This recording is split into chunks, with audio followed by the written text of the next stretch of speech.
Hello, welcome back to 5 Rounds, the podcast with the cardio for those deep water championship rounds. I am Mags, and with no UFC on the horizon until the middle of January, I wanted to kind of do a little bit of a mini-series focusing on some of the best of UFC in 2021. First of all, Merry Christmas. I hope you guys had a really good Christmas.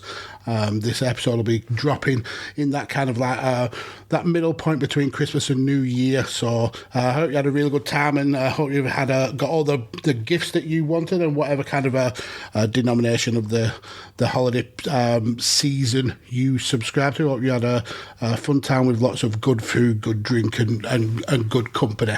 But yeah, today's part of the series, I wanted to focus on some of the standout fighters of UFC in terms of 2020, people who've really kind of made names for themselves and really had some huge moments in the last year or so under the UFC banner.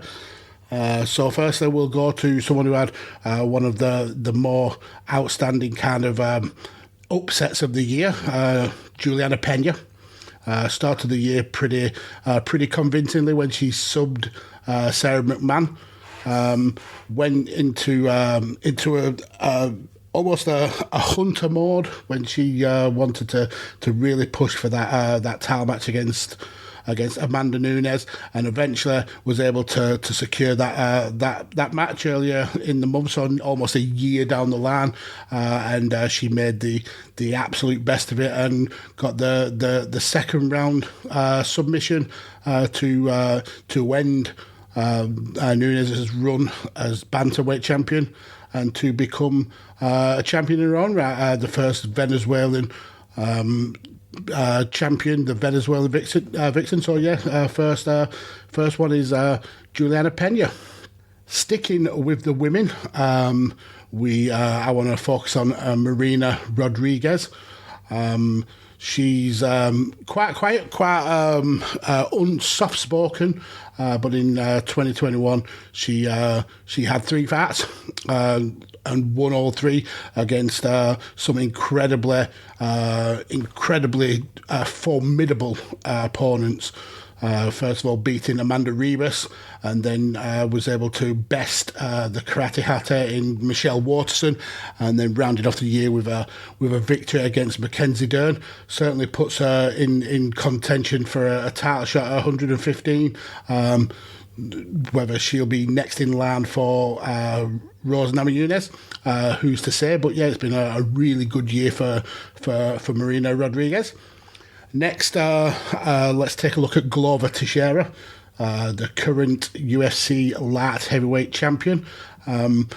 He was in a period of his life where perhaps he was looking at maybe kind of ending his career, got to almost to the pinnacle, took so long to get to the UFC in the first place, and got to the pinnacle of title matches and kind of dropped off, and it looked like he maybe was all but done, and then decided to go on one last kind of charge to see if he still had it in him, and had a really good run. He only fought one time during the year, but that was certainly the biggest fight of his career when he went up against the champion Jan Blachowicz, and he was able to sub Jan in the second round to become the light heavyweight champion at 42 years old, and really kind of show that there was still some fight in the old dog.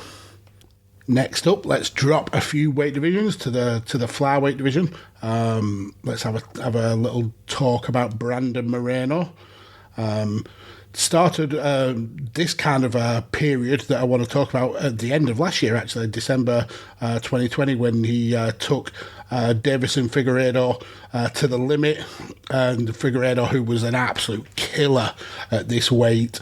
He got a draw out of Davison Figueiredo and kind of had to be tacked on for a rematch. And he ended up getting that rematch and was able to submit Figueiredo in the third round to win the 125-pound belt, and also become the first Mexican UFC champion. Just outstanding performances all the way through the year from Brandon Moreno. A really classy fighter from someone who was initially cut from the UFC, really kind of made his way back there. A real kind of feel-good moment. So yeah, that was Brandon Moreno. Next, let's go up to 145. Max Holloway, who's been a leading fighter in so many people's MMA lists for such a long time. The fact that he's only just 30 years old and he's accomplished so much in the sport is absolutely unreal. But after he lost the 145 pound belt to Volkanovski and then wasn't able to get it back, it seemed that his career was in a downwards trajectory. But yeah, he's had a notable year this year, beating Calvin Kattar, and we was able to best Marina Rodriguez. He's had an outstanding year and really kind of a return to form for the Max Blessed Holloway that we all know and love, really. So next, I want to talk about the heir apparent to the Khabib Nurmagomedov throne. Someone who I think was overlooked for perhaps a title shot in 2021.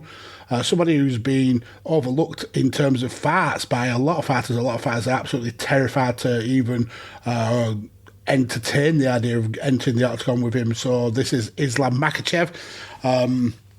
Someone who I've been championing for such a long time. I mean, to say people were afraid of this guy is an absolute understatement when you consider that in 4 years of being on the UFC's roster, only 8 people would take him on. But in 2021, he's had 3 fights, submitting Drew Dober, submitting Thiago Moises, and then submitting Dan Hooker to really kind of cement himself as someone who the likes of Gaethje, the likes of Charles Oliveira will have to deal with. And I have no doubt that once he is able to claim that lightweight title, it's going to be hard to wrestle that away from him. I think he's great on the feet. He's absolutely elite level on the ground. It's going to be a killer of a fighter who's able to take that title from him when he gets that opportunity. Next up, let's go to someone who has such an up and down relationship with MMA. Rose Namajunas. She has been champion before, but she kind of maybe struggled with the pressure and kind of had very hot and cold in terms of performances. But this year she's been absolutely superb. Regained the title in April from Weili Zhang, and then successfully redefended it against Weili to cement herself as one of the very best strawweights in the world, and really kind of showing not only a class but also a range of skills that she's able to show off. 2 totally vastly different kind of performances, and she's really kind of cemented herself as one of the very, very best, not only women's fighters but fighters in general. I think a lot of praise needs throwing the way of Rose Thug Namajunas. So next up, and we're getting to the upper echelon of fighters who've really stood out this year. Next up is Cyril Ghania, only in the UFC for less than 2 years. Kind of as like a throwback to kickboxers and strikers, but as we've seen him, and he's kind of slow build, I suppose, to the top of the tree in the heavyweight division. He's very much a well-rounded fighter, as confident on the feet as he is on the ground. He's very kind of calm, very collected, very athletic, cardio for days, great fight IQ. In 2021, he had three wins.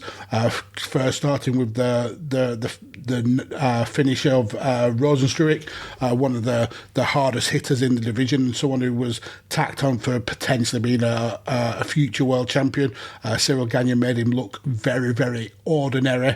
Then he beat Alexander Volkov, and then got the interim heavyweight title, still in kind of very controversial circumstances. Not in terms of his performance against Derek Lewis. That there was no shadow of a doubt that he was outstanding in that fight, but the fact that the interim title was on the line when Ngannou, who hasn't been champion for that long, wasn't injured, was willing to fight very close to the time frame that the fight with Derek Lewis happened, but UFC politics and Dana White especially wanted there to be a title match in Houston, so there was a title match in Houston. Not Cyril Ghania's fault, although he has took a lot of the brunt from Francis Ngannou. Over the next few weeks, we'll see them two go head to head, and we'll see if Cyril Ghania is the man to take over at the top of the UFC heavyweight division.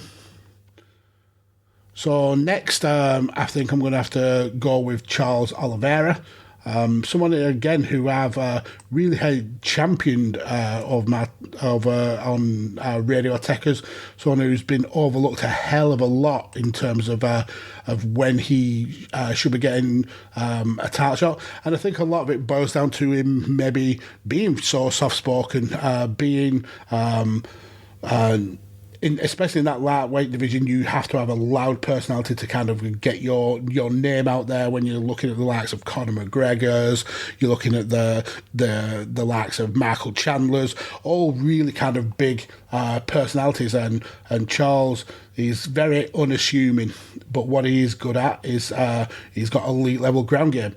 What he's shown more in 2020, 2021 is that he's absolutely elite level on the ground as well, on the feet. The issue that he's had over his career is when he's missed weight, when he's kind of dropped the ball in those kind of pivotal fights. But this year he's really kind of hit the ground running. Took just over 5 minutes to end the Michael Chandler hype train, which put him in line as champion, and then he successfully defended that earlier on this month when he beat Dustin Poirier. Great victory. A lot of people counted him out of it, maybe because of the kind of affection for Dustin, but Charles was able to stick to his game plan and get the sub. Great victory, and now he's looking on to maybe do the same thing to Gaethje. Do I think he has got the skill set to handle Makhachev? Perhaps not, but it's still going to be a very, very interesting fight to see him and Islam go at it somewhere down the line. And last but not least, and I don't think anybody can have any kind of doubt of who's had the best year in terms of UFC, the Nigerian Nightmare, the welterweight champion, Kamaru Usman, has had a almost impeccable year, facing absolute killers in the likes of started in February with Gilbert Burns, where there were moments that maybe he looked worried, that maybe he looked a little bit out of his depth, but was able to kind of power through and win. Then followed that up 2 months later with the blistering knockout of Jorge Masvidal, someone who was a massive, massive fan favourite, but has has always been that kind of journeyman fighter. But Kamaru Usman was able to finish him off with relative ease and with a massive right hand haymaker, just brutally finish him off.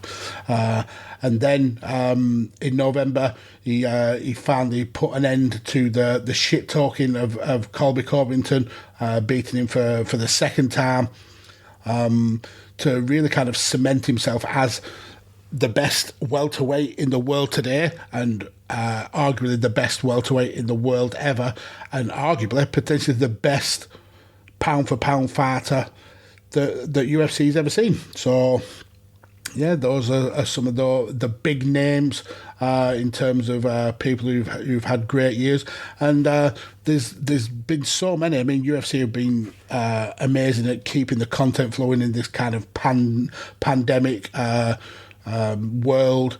There's more names that we could have even mentioned, the likes of Sean O'Malley, the likes of Alex Moreno, Bullet Shevchenko, Benal Dariush has had a great year, Giga Chikadze's had a great year, Hamzat Chivian's had a superb year, Jose Aldo's had a real kind of purple patch. But yeah, those are just some of the fighters that I think have really stood out in 2021, and will probably be looking to make huge waves in the upcoming year. So yeah, like I said, this is the first in a series of a few recordings where I'll be looking back at the best of UFC over the past years. We build up to the next event on January the 15th. But that's all from me for now. You can follow me on the Twitter sphere at PodfatherMags. Follow Carlos at Kirby_Carlos. Follow the show at 5 Rounds Pod. Definitely go and check out some of the amazing content from the outstanding networks that we are blessed to be a part of. That's the Chair Shot, that is Radio Techers, and of course that is Visionaries Global Media. But that's all from me for now, and that is the end.